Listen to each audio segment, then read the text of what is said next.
नमस्कार बंधुरा मौप्रियार रान्नाघरे आपनादेर सकलके स्वागत। चलुन ताहले देखे निई आजकेर रेसिपि। प्रथमे माछे आमी नुन हलुद माखिए निচ্ছি। नुन हलुद आमी माछेर गागुलो एकटु हालका चिरे निয়েছি, ताहले भालो करे तेल मशलागुलो भेतरे जाबे।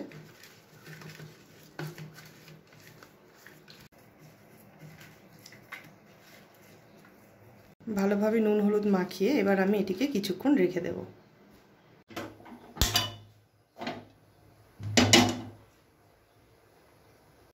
আমি সরষের তেল গরম করে নিয়েছি, এবার আমি মাছগুলোকে একে একে ছেড়ে দেব।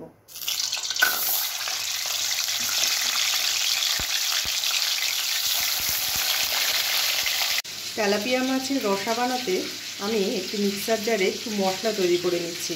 একটি বড় সাইজের পেঁয়াজ, 4 কোয়ার মতো রসুন, কয়েকটি আদার টুকরো আর দিয়ে নিচ্ছি একটি ছোট সাইজের টমেটো। এটাকে আমি মিক্সার করে নেব। 1 চামচ কালো সরষে আর 1 চামচের মতো সাদা সরষে। আমি এটিকে একটু জল দিয়ে 5 মিনিটের মতো ভিজিয়ে রেখে দেব।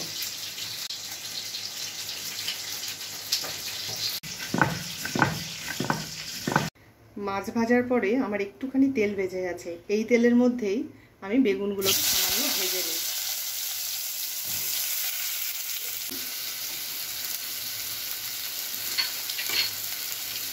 হলুদ গুঁড়ো,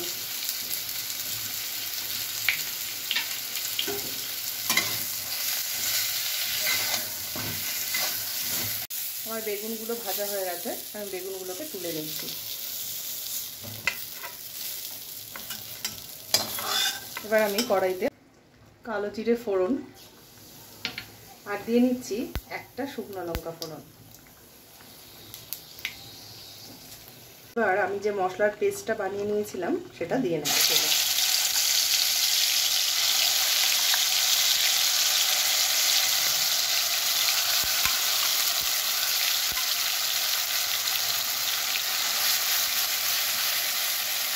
কিছু গুঁড়ো মশলা এতে দিয়ে নেব। হলুদ গুঁড়ো, নুন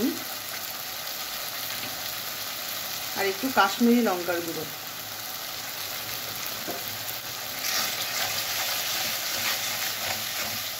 সামান্য জিরের গুঁড়ো দিয়ে মশলাটা বেশ খানিকক্ষণ ধরে আমি কষবো।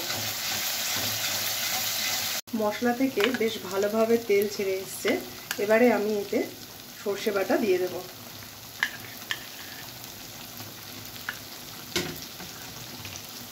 দিয়ে এটাকে আর কিছুক্ষণ কষে নেব। সর্ষে বাটা দিয়ে বেশিক্ষণ কষানোর একদমই প্রয়োজন নেই, কিছুক্ষণ কষিয়ে আমি জল দিয়ে নেব। দিয়ে নিচ্ছি 4টের মতো কাঁচা লঙ্কা।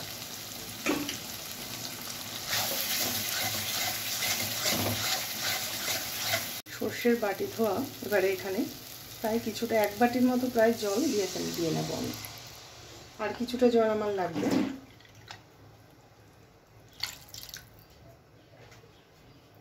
ঝোলটা খুব ভালোভাবে ফুটে গেছে, এবার আমি ভেজে রাখা বেগুনগুলো এতে দিয়ে নেব।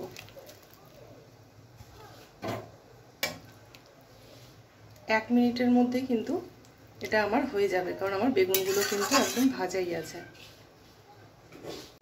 মাছগুলো এবার এতে ছেড়ে দিই।